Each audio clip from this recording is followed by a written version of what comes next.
Thank you for joining us today. Today's webinar is on collections management for GP, and we'll also be quickly showing what it looks like in Business Central as we continue on. My name is Scott Jorgens. I'm Director of Marketing here at Endeavor, and obviously GP Support North as well. We're using both components to support our clients across Canada, US. So our agenda, as per the invite, is automating collections management in GP using Professional Advantage. And I have Griffin on the line with us to go over Professional Advantage, how it works inside of GP, the value proposition of why collections management is important and the automation is important. Then I'll do a quick wrap up. Show what it looks like in Business Central. Everyone on the line today is using Dynamics GP, but everyone wants to sort of look towards the future. If that's 2 years, 5 years, 10 years out, it is an option for you. So Griffin, how about I transfer it over to you and take us on from here? Perfect. Appreciate that, Scott, and thanks for having us on here today. So as Scott had mentioned, kind of going to show you two different products, and they are relatively the same. I can give a little background information here on kind of both sides of the product. So both obviously being a collections tool here, we originally built the one for Microsoft Dynamics GP back in the 90s. So in the 90s, we had developed it, made it our own product. But in the early 2000s, Microsoft actually reached out to us under an OEM agreement and basically took the product from us, including it as a core GP feature for close to a decade. In 2013, they did transition the module back to us. We've been developing and supporting it ever since, but we still have customers to this day who often look at it as a core GP feature. With that said, Microsoft reached out to us and said, okay, there's a lot of familiarity around your collections tool. Would you guys be willing to build this for Business Central? And we said, absolutely. Well, we're still relatively new to the space, as I believe most are. We're getting more familiar with it by the day. And we have had 2 releases of Collect 365 for Business Central. The 2 releases kind of covering features that we felt were important for your day-to-day collecting. So I'm going to show you both modules here today, but just wanted to give you a little background information as to why we even built collections for Business Central. It was because Microsoft reached out and asked for us to do that. So going to cover both products here today. The collections management for Dynamics GP is certainly more of an extensive demonstration. It'll probably take me about 35-40 minutes to get through that, and then the last 10 minutes will take some time to cover Collect 365 for Business Central, which should leave about 5 to 10 minutes for Q&A as well. So if anybody has any questions during today's webinar, certainly don't hesitate to ask those in the GoToMeeting area. With that being said, let's go ahead and kick things off here for the collections management demonstration for GP. What we're going to do is we're going to dive into a short PowerPoint here and then dive into the actual module itself in GP. I'll break the demonstration into 2 different parts. First, focusing in on more of your day-to-day collecting activities. The second part transitioning over to the automation process. So I'll make that transition clear as we go through the demonstration.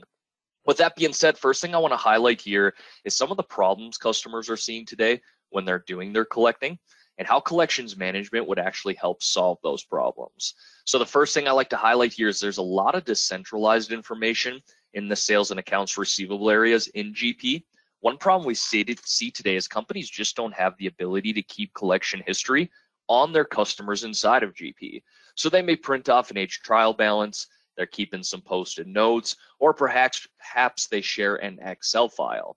The main problem with that is there's really no way to share those notes, conversations, or history with other users, at least not in GP. So collections management adds value in number 1, the collections main window. So this is going to be the command center for the product, and it's great for ad hoc inquiry. You will be able to use this main window for tracking and creating your notes, setting up your follow-up tasks, creating actions on your invoices, such as promises to pay, or maybe it's in dispute. You're also going to be able to access what we call a task window, which is essentially going to be your to-do list for this collections module. You also notice their collection notes can be created from the main window as well. The notes have historically been the hub of collections management. really the main functionality. They allow your users to create actions, keep history, and notes on your customer invoices. You'll actually see those notes act as a follow-up task. Second pain point that we see a lot of our customers have is having to do a lot of their follow-up manual communication, and it's very inconsistent for those customers. So with the manual communication, one of the ways we've tried to help eliminate that is our collection plans. Now, your collection plans allow your users to spend less time searching for customers, spend less time creating emails, and attaching invoices manually. These are a set of workflows that essentially send actions based off of your actual customer's due date or invoice due date. So you guys will be able to use predefined plans that we have set up with the product, or define those plans on your own from scratch, tailoring them to your different customer types. You also see those, next thing here then is bad debt and cash flow. So bottom line, collections management is aimed to reduce your bad debt and improve your cash flow. So I'm going to show you a number of performance reports that come with the product here today. We also have an accounts receivable summary window. There are some smart lists, SSRS report templates that come with the product as well. And then we have some individual collector performance reports built in the product too. Last thing there with collections management, it also calculates your days sales outstanding. So that allows you to track your DSO over time and really measure your return on investment on this product. Now, the last two slides here kind of highlight that return on investment of collections and shows you how you can track your DSO. Really a good statistic to calculate your return on investment is your days sales outstanding. That's because your DSO is indicating how much you're selling and how fast you're getting paid. And then that could really indicate how effective your collection process is working. So the example I have here on this slide, just highlighting for simplicity reasons, let's say you're a $36 million company today. That's roughly $3 million a month or $100,000 a day. Let's say we use collections here as a catalyst to decrease our DSO. The example I have here, let's say within the first year of using collections, you've decreased your DSO from 45 days down to 40 days. So simply down by 5 days. That would result in another $500,000 in your bank account. In the same light here, here's a simple cash benefit analysis, which really just gives you a better idea of how much money you could collect by decreasing your DSO. And then also based on some national averages on what's paid relative to due date, here's what $1 is worth in relation to days past due. So after looking at a few of these things, it's easy to see why having a good collection system is important. So like I said, pretty short and sweet PowerPoint there. Let's go ahead and hop into GP at this time. And just a few notes here before I show you the first feature. First thing I want to mention is that collections management is designed to manage a collection team, but it's also a great collections tool in a single collector environment. You're going to notice in the demo today that the navigation and visual queue features are the same as in other GP modules, so it allows you to work between those modules with ease. Now, I do have my demonstration set up today in GP 2018. Current functionality is supported on GP 2018 and GP 2016. However, our latest version of collections, which is set for December here, will only be for GP 2018. However, 99% of the day-to-day functionality and automation process will remain the same for GP 2018, GP 2016, and actually GP 2015. And if you're on an older version than that, we do have code that goes all the way back to GP 10. I also have a number of shortcuts here on my homepage. That's just for demoing purposes. But just note when all functionality and windows are installed, they will reside here inside of the sales area inside of GP. So I'm actually going to hop back into the sales area a couple of times throughout today's demonstration. All right, with that being said, let's go ahead and show you this first feature here for today. That's going to be the collections main window. And as I mentioned earlier, I really like to break this demonstration into two different parts. First being more of your day-to-day collecting activities and centralizing your customer information. The second part will transition over to the automation process. So I'm going to show you all the fields that we have inside of this main window here. And then we have a number of actions that I want to demonstrate as well. With that being said, the first thing you're going to want to do is select the customer that you want to look at. And so this customer ID lookup here is going to show you your entire customer list in GP. So let's just go ahead and choose Aaron Fitz Electrical, and then it's going to populate the fields inside of the main window here for that particular customer. Now, you're going to hear me reiterate this a number of times throughout these fields, but basically what we're doing is grabbing that decentralized information in GP and putting it in one main window in regards to your customer's collection information. So we select that customer there. You can see we have the customer name. We can set up different address IDs for that customer. Basically, if we're trying to collect from a customer at more than one location, this would allow us to do that. You can see here we have a contact person here for that customer, along with their phone and fax numbers. I can see the last time this customer made a payment and how much that payment was for. That's going to be followed up by the payment terms here. So Aaron Fitz Electrical was on our net 30 payment terms. We then have a salesperson, a territory ID here. Those are just standard GP fields. And then we have the collection plan ID displayed here as well.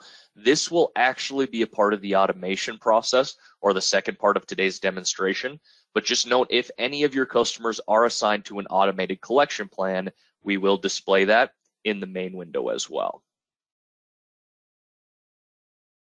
We then have the year-to-date sales here. This number is really just letting us know how big of a customer we're trying to collect from.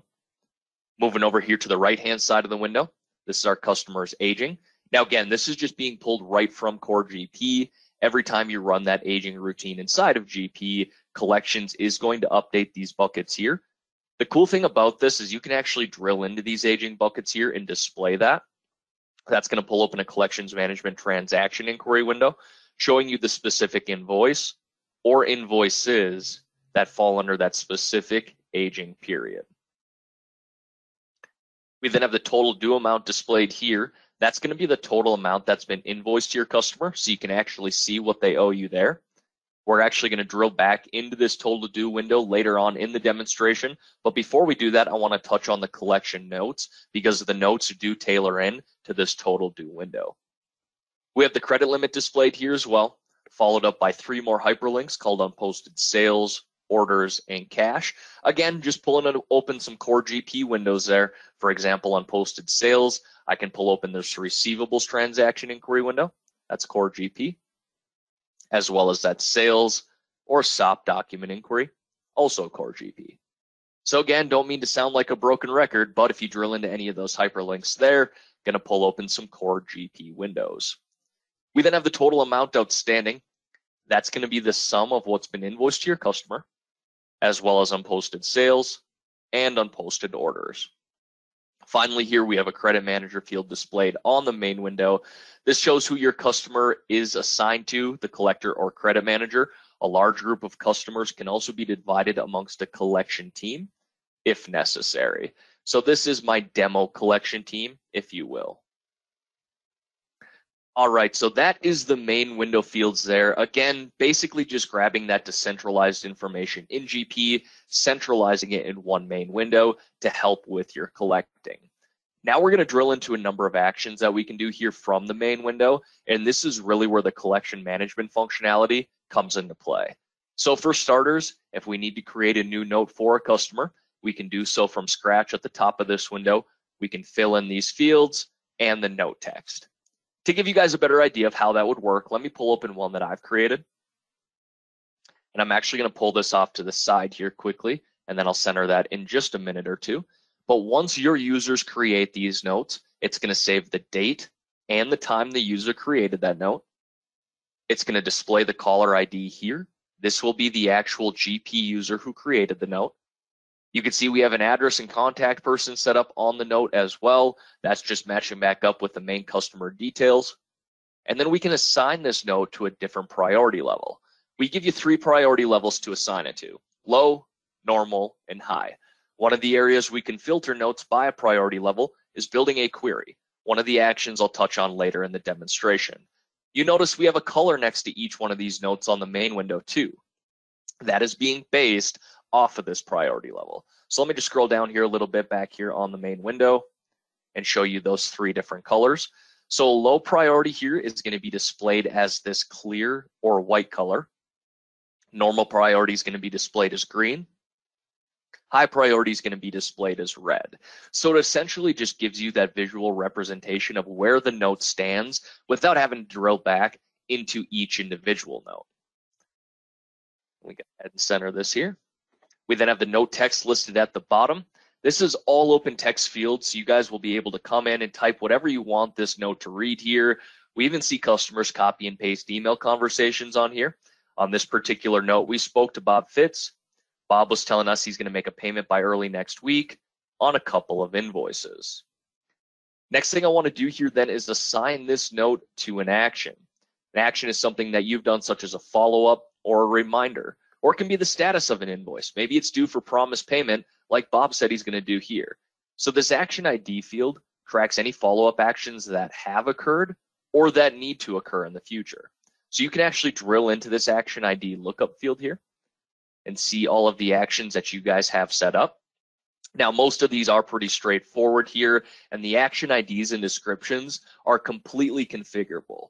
So you will be able to set up whatever actions make sense for your collection practices or collection activities. But again, a lot of these are pretty straightforward. We got checks in the mail there, sent to collections, maybe an invoice gets too old, we need to send it to a collection agency, disputing an invoice, so on and so forth. Now, each of these actions and descriptions here can be categorized by one of three different action types. So the first type we have there is a promise to pay. Your customer's made some sort of notion that they're going to submit payment on that invoice. Second category is special circumstance. Anything deemed outside of your normal day-to-day collecting activities would fall under that. Third category being dispute.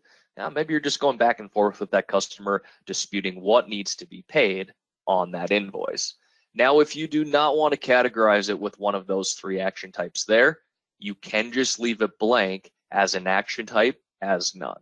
So to quickly recap here, the action IDs and descriptions, completely configurable. You guys will be able to set those up as you feel fit. However, the action types here cannot be changed. Those are predefined. Now, again, you will want to assign an action to each one of your notes. We went with a promise to pay here because, again, that's what Bob said he was going to do. The next thing I want to do here, though, is assign this note to an action date. What this action date does is it leverages the note as a follow-up task.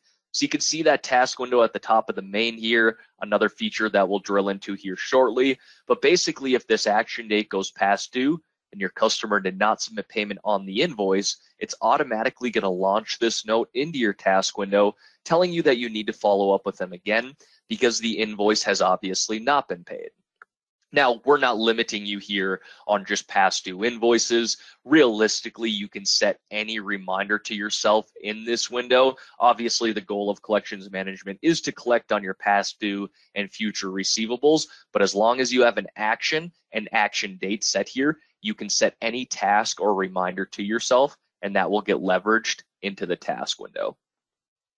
Now, you can also assign these notes to different collectors as well. So if you come in and create a note that isn't for a particular customer that you manage, this would allow you to assign it to the appropriate credit manager. And then you're going to select the invoices that this note pertains to. So if you drill into this expansion arrow, it's going to pull open your collections management transaction window, showing you all of the open invoices for that customer. And all we need to do at this time is select the invoices we want to attach. Now, as you can see, everyone, I already have two selected there. And once you have those invoices selected, it's automatically going to default this action amount here to the total amount of those invoices you selected. You can change this action amount though.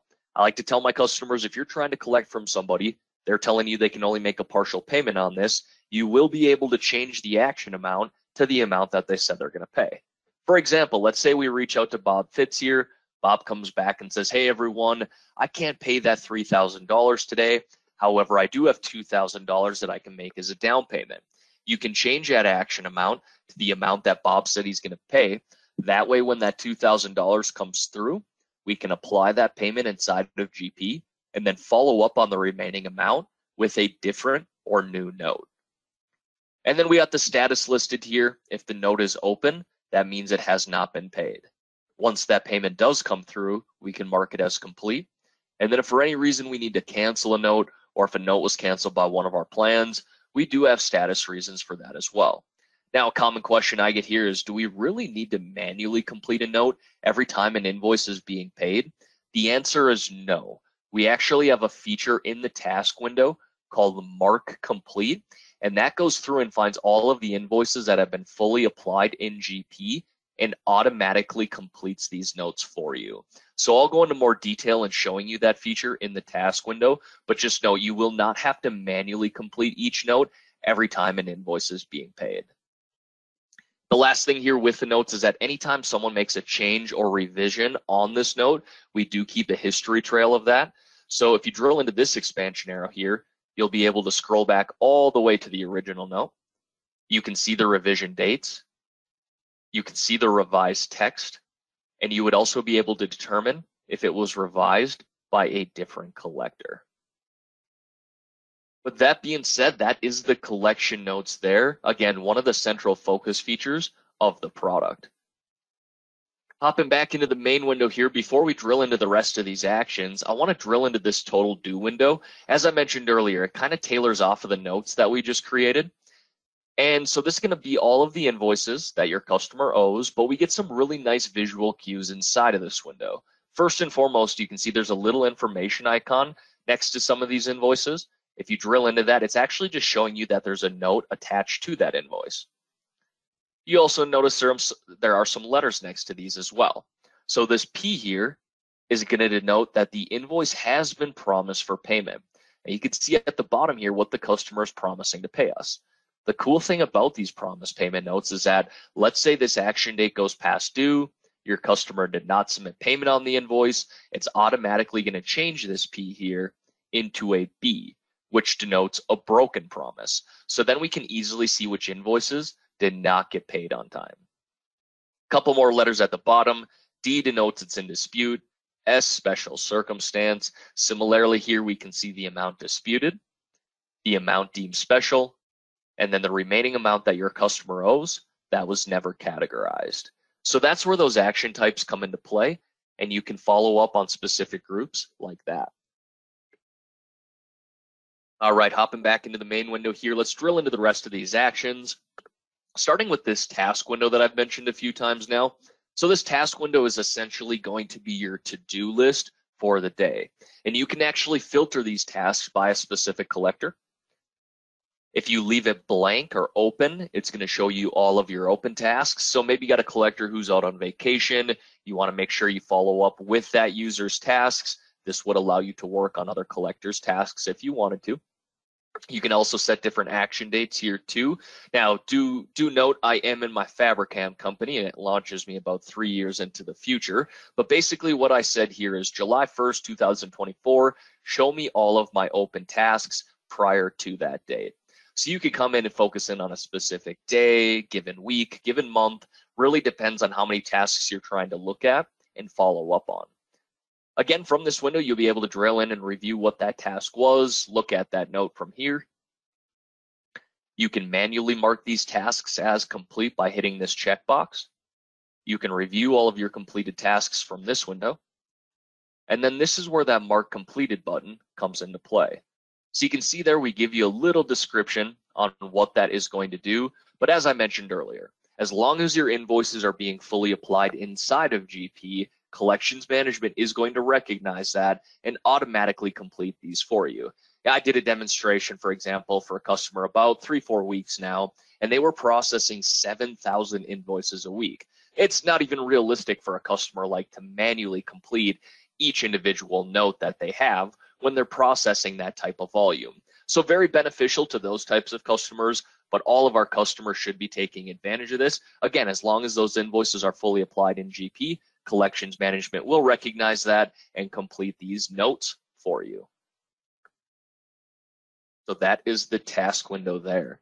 Next feature I want to show you here is sending a one-off email. So let's say we reach out to Aaron Fitz Electrical, we get a hold of Bob Fitz. Bob comes back and says, hey, can you send us those invoices that are past due? This window here would allow you to send a one-off email. If the customer's maintenance card is set up with a contact and email address, you can add that right to the window. You can manually type those in as well, copy in or blind copy anybody too. Now, in collections management, you have the ability to set up what we call collection letters.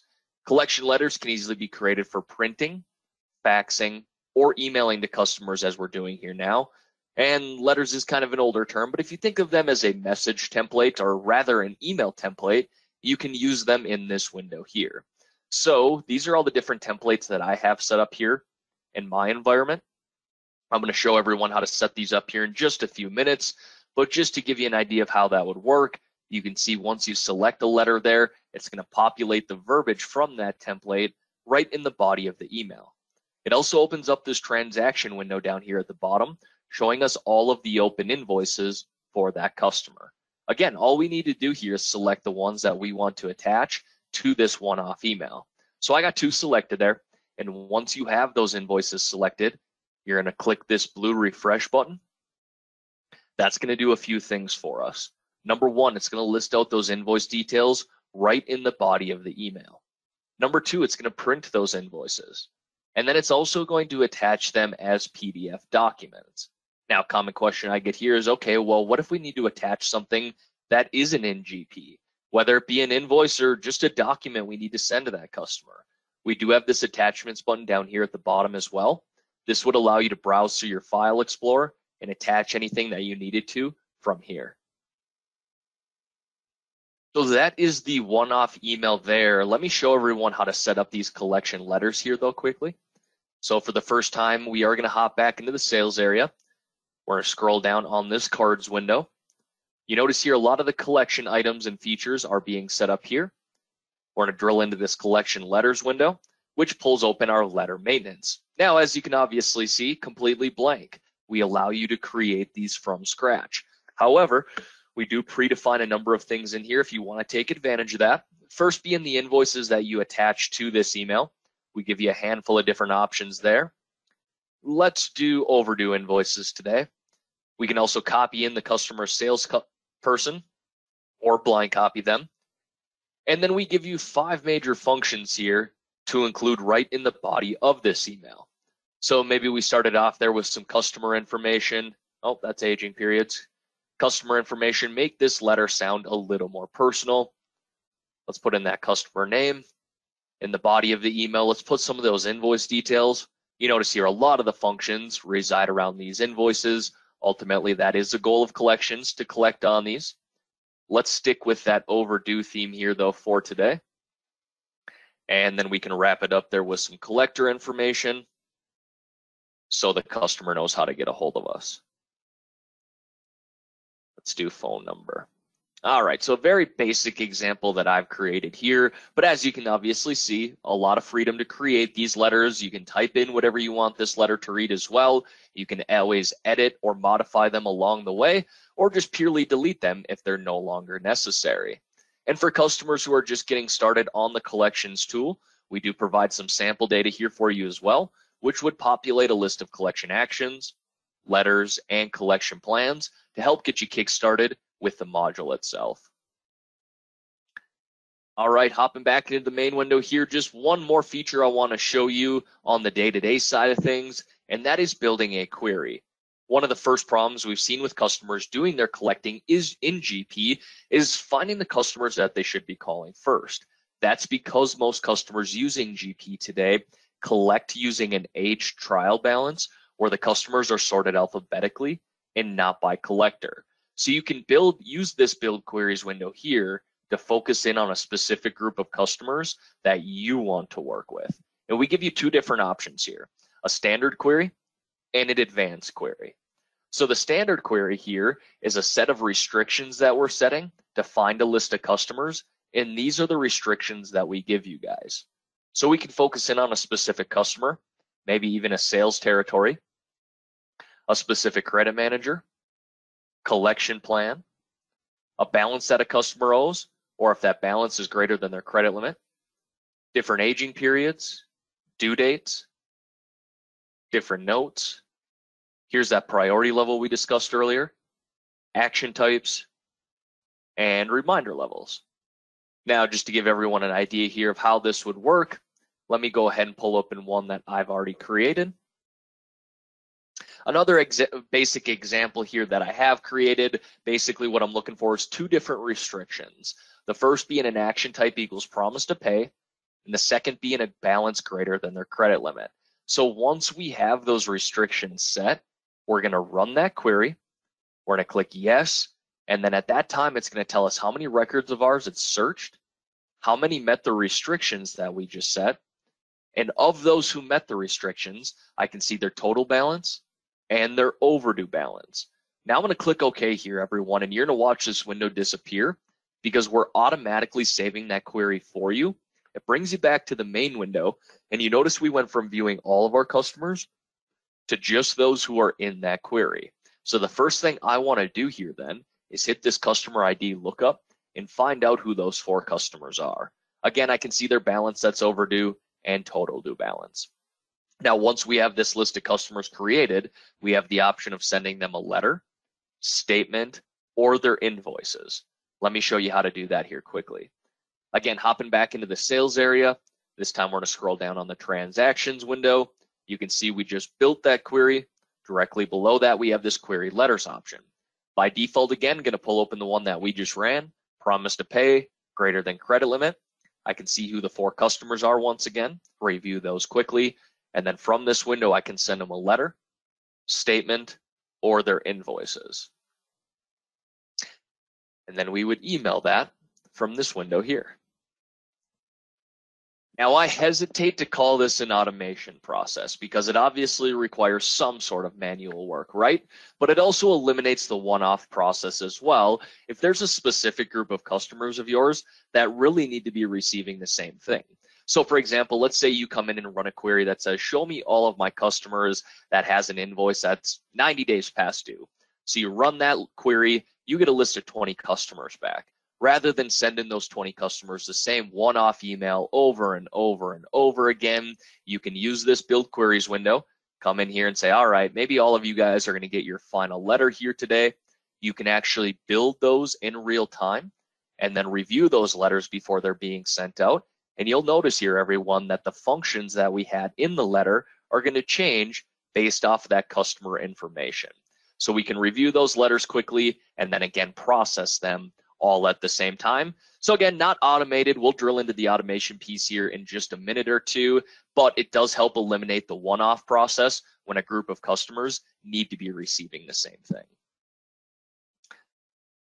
All right, hopping back into the home field here, main window, one more thing to show you from the queries, and that is building an advanced query. And basically what we've done here is given your team the ability to use SQL script to query your data. If you have someone in-house that knows how to write that, they certainly can. Maybe even someone from the Endeavor team. Honestly, anybody that knows how to write SQL script, we give you the freedom to do that and get a little more creative with your queries by creating that SQL script. That being said, that's going to wrap up the first part of this demonstration. Again, that was more of your day-to-day collecting activities and centralizing your customer information. At this time, we are going to transition over to the automation piece of this module. So I'm going to start here with these collection plans, and this one might look familiar. Pull it open during the main window here today. What these plans are is they're a set of steps or workflows that execute actions based off the customer's oldest outstanding invoice. So I have a few different examples for you guys here today. I'm going to show you 3 different plans. First one is a good customer plan. Yeah, maybe this is more of a relaxed plan that you assign to your customers who are notorious for making their payments on time. Then we got a late plan here. We could assign those to those who aren't notorious for making their payments on time. Previously late paying customers that we follow up with a little more frequently. And the regular collection plan here, standard collection plan. Maybe this is something you assign to all of your customers or new customers by default. Again, if you're looking at the steps in any of these plans here, these actions are being sent based off the customer's oldest outstanding invoice. The first step that we have in this regular plan is called soon due. And what's happening is we're executing this action 7 days before the invoice is even considered due. So a negative amount in the first step. And so I can drill into any one of these actions here and review what's going to happen at that level or step. So let's drill into this soon due action here. I can review what's happening here. All right, it's going to be a letter that the customer gets. So I can drill into this letter ID, and you notice it's that letter maintenance window that we covered not long ago. In this letter here, we're going to let them know that they have invoices with us that will soon be considered overdue. In the body of the email here, we include all invoice details along with some collector information. And then it looks like we're always attaching all invoices not overdue as well. Again, negative amount in the first step. Don't want to get too pushy with them, but just saying, hey, here are your invoices that will be due in about 7 days. So that's how you would attach those collection letters to your collection plans and have those automatically sent. Now this will take your customer through the steps in this plan as long as their invoice has not been paid. 5 days past due, we send them a reminder. 14 days, we're scheduled to make a phone call. 30 to 45 days, couple more letters, so on and so forth, coming into 90 days past due, your final action. Now, this final action and really all of these actions here is a reminder to your collector internally. We got customer so-and-so who's now 90 days past due at their final action. What do we do when a customer gets to the last step in a collection plan? Well, we basically give you 2 options, and that's called at last step. So number 1, we can just keep repeating that last step. Maybe we send the customer an email every 30 days telling them their account has been put on hold, or we could just have the plan stop suggesting next actions. In that case, we would have to determine manually what we want to do with the invoice for that customer. And then the last thing here is setting a minimum amount due. If your customer's invoice does not meet or is below this minimum amount, it will not take them through the steps in this plan. Now you can set up a different minimum here for each plan that you have set up, and you can also zero that out if you wanted to as well. So the question is, okay, we assign customers to these collection plans, but how are we actually executing these actions? We're going to do that from the plan processing window. So a little bigger window here, bear with me, but what we're looking at is all of our customers on a collection plan scheduled to get their next actions.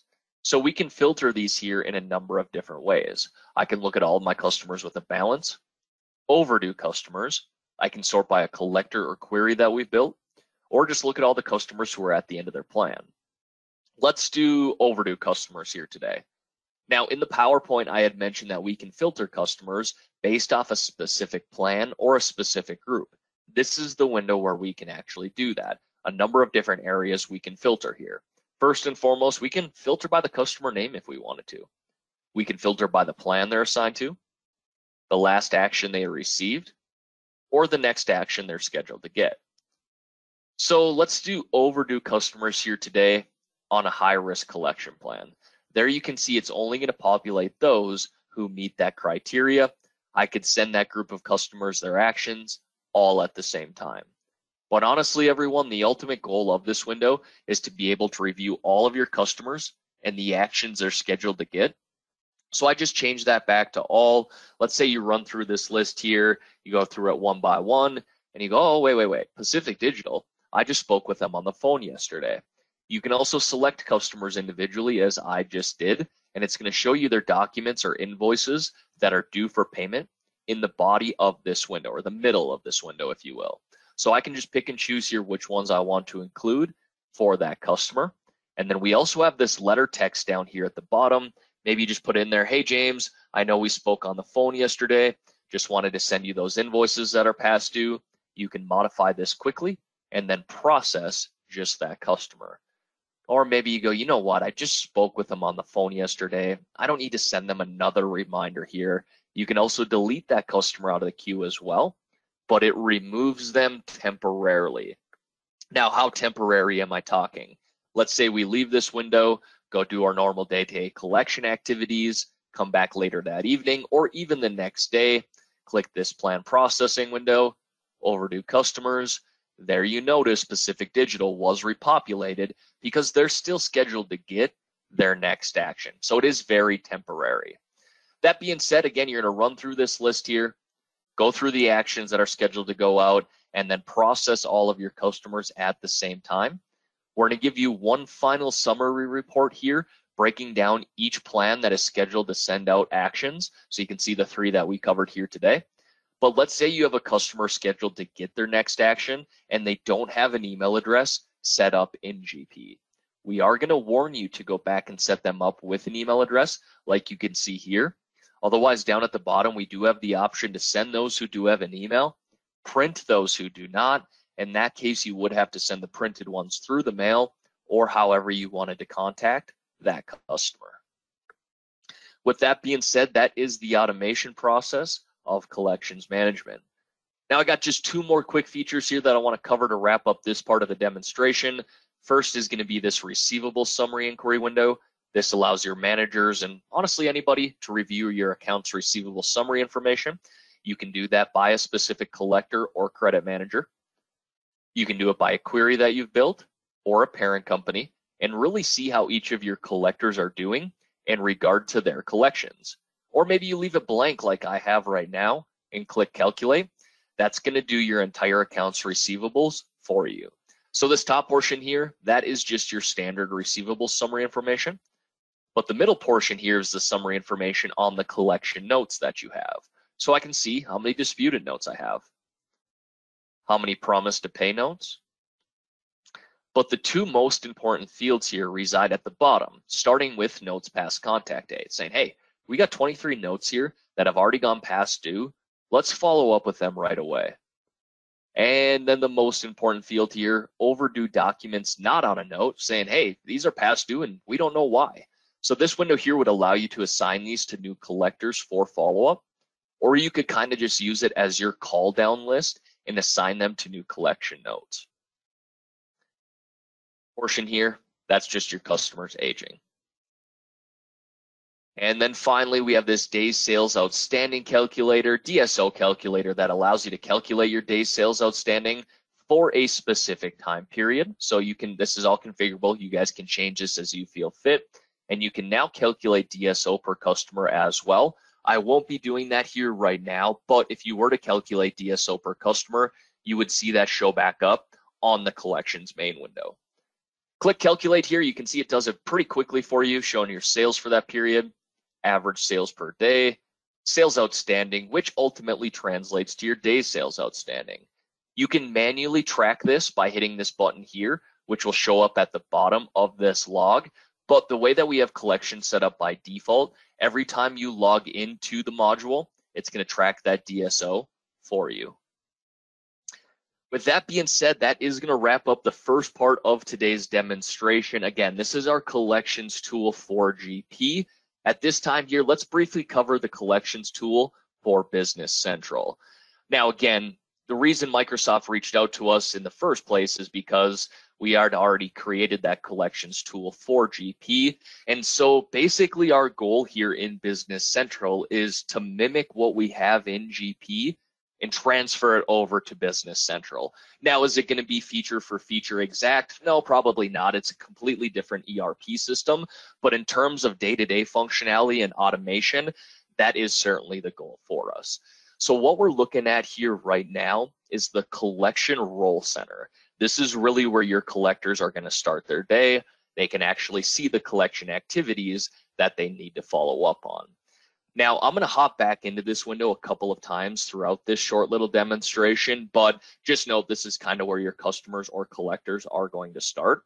But before we even do that, we have a couple of setup items here. Now, the nice thing about Business Central here is it has a naming convention, and you can search that if you want to. So we've just labeled all of our features here called Collect 365. So you guys can come in, type in Collect 365, and actually see all the features that we have here. The first thing we need to do is set up a couple of collectors. So we make that pretty straightforward here. You can assign them to a user ID, name, email address, and phone number. Now, one of the features inside of Business Central today is just a normal customer list. However, we've added a little piece inside of here. So let's pull open a Datum Corporation. This is all core Business Central here, but we have added a field called Collector inside of this main feature, or the customer card. And so you can manually assign these one by one to your customers doing that. Basically what we wanted to do is just make sure we had a field inside of here to show who the collector was for that particular customer. And you might be sitting there asking already, do we have to do that one by one? No, we have a query feature in this Collect 365 module as well that would allow you to bulk assign those to, or bulk assign collectors to your customer. So I can show you that here later in the demonstration. But just wanted to briefly mention that. One more setup item here is actually called Collect 365 Setup. And this allows you to predefine your aging bucket. So this is actually kind of cool. You can't really do that on our side in GP. You can obviously manually kind of customize those buckets within GP, and collections will recognize that. But we've done that ourselves here in Collect 365. We are using the standard BC functionality to actually kind of number each of these aging buckets, but you will be able to come in and kind of customize this. You can set all the way up to 10 aging buckets. And I see most customers use 3 to 5, but I have one customer that took advantage of all 10. So you do have the freedom to kind of create those aging buckets there. And you'll see that show up here on the next feature called the Collect 365 Hub. So this is kind of going to be our main window, if you will. I said the collection roll center was going to be the starting point for your collectors, and it absolutely is, but this will likely be the second field or feature that you guys drill into here. And it's basically showing what the main window does. Again, it's a different ERP, so it looks slightly different, but we just want to grab those important collecting details and centralize those in one hub or main window. So I can see all the customer contact details here. I can see who the collector is assigned to that customer. We can actually see the balance due and payments made for that customer. And let me just give you a better example here. Let's do School of Fine Art. So I can see the balance due, and payments made. These are actually hyperlinks as well, so I can drill into that. And it's going to pull open a customer ledger entry window showing us the exact payments that have been made. We have the notes listed here, and note, I mean that's singular, not plural. We just have the one note as of today that would allow you to send some or put some one-off statements in here. For example, School of Fine Art, customer has net 30 payment terms, customer pays via credit card. However, the feature that we're currently working on for our third release is individual collection notes. It's a huge part of our GP module today, and so we want to make sure that gets added here relatively quick. It's also a monster of a feature, though, as you can imagine, a lot of features and functionality going on with those notes. So we needed one specific release to focus in on that, which we're currently in the process of. So our next release, you'll see these be more individual notes. At the top of the window here, you can actually select more options. You can see we have a few different things that we can do from this window. We could drill into that customer card right from here if we wanted to. And then we can send a one-off email from this window as well. I love the email functionality that our team has come up with for Business Central. As great as it is in GP today, it just took it to the next level here in Business Central. I can actually attach invoice copies from here if I wanted to. And then all I need to do is select a collection letter, just like we did in GP. Let's go ahead and select a few of these invoices and create this email here. So what we've really done is made this functionality compatible with Microsoft Word. I'll pull open the feature here in just a second as soon as this finishes generating. But as you can see, the email window in itself allows you to just customize this right from this window. It's kind of like using Microsoft Word right in Business Central here. You can see you got a lot of options to kind of get creative. You can build some tables if you wanted to, and you can add logos in here as well. Not something that you can currently do with the collection letter functionality. So like I said, kind of just took it to the next level, and then you can actually see those invoices at the bottom. You'd be able to pull that open. Your customer can download that right from the window as well. Now, when you're actually creating those letters, and I went ahead, I knew we didn't have a whole bunch of time here on the Business Central side of things, so I went ahead and pulled this open in advance, but you get to create your collection letters in advance via Microsoft Word. And what we've done is we've just used this developer XML mapping pane, and you can actually come in here and just use the functionality and include those right in the body of that letter. So you can see I got those already set up here again, but all you would need to do is just simply drag and drop, and you can actually create letters as you feel fit for your collection activities. So that is the one-off email there. You can actually keep this in your outbox if you wanted to as well, but we're gonna go ahead and discard that for today. Hopping back into this collection hub, you can see we got some contacts for that customer. That's exactly what it is. Who are we actually following up with for the School of Fine Art? We can see the tasks for that particular customer as well. I'm going to drill into the tasks and how we can create these in just a second, but you'll be able to see that task list for that customer on the collection hub here. And then we have the aging buckets listed down here at the bottom. Again, these are all customizable as we saw earlier, and you can drill into these as a hyperlink. What it does is it pulls open the collector or customer ledger entry window again. And so we've tried to make Collect 365 here very compatible with these customer ledger entry windows. You can actually drill into those invoice details here right from this window, see the general information, the line items, and total amount. That's Core Business Central, but we wanted to make sure it was compatible with that.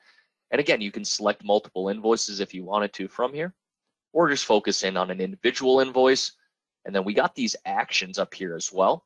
If you drill down into the functions, you can see a lot of the things that we can do with this particular invoice. Now, I want to follow up on the invoice, so I'm going to create a task for it. Now you can see here it pulls open Create Collection Task. By default, it will pull open who the customer is. I can assign it to a task type. I can create a new one on the fly if I need to. Let's just test it out here today. Let's go ahead and assign it to myself as the admin. And let's schedule this, what's today, the 29th, 30th? All right, let's schedule it for the 10th, so a couple weeks from now. Testing with Endeavor, test. All right. So we'll finish that up and you go, okay, where'd the task go? We're gonna hop back into the collection hub. There you can see it was put on the collection hub for that customer, testing with Endeavor. Again, let's hop back into this collector role center. You see nothing has changed right now, but if I refresh this page, you can see we have a new pending action because again, we just created that task for the School of Fine Art. So I drill in and say, okay, what do I have to do here now? Here are the 4 tasks that I need to follow up on. And there's that new one, testing with Endeavor. Now, the cool thing about this is, I mentioned earlier, this is the starting point for your collectors, right? First thing they might want to come in and do is say, wait, we got 60 grand here overdue. What invoices are past due? I can drill in and just start hammering those out right away. And again, if I needed to, I can just create actions, or tasks for each one of those invoices as well. So that might be your goal right away. Come in and say, all right, we got 10 invoices here that are past due.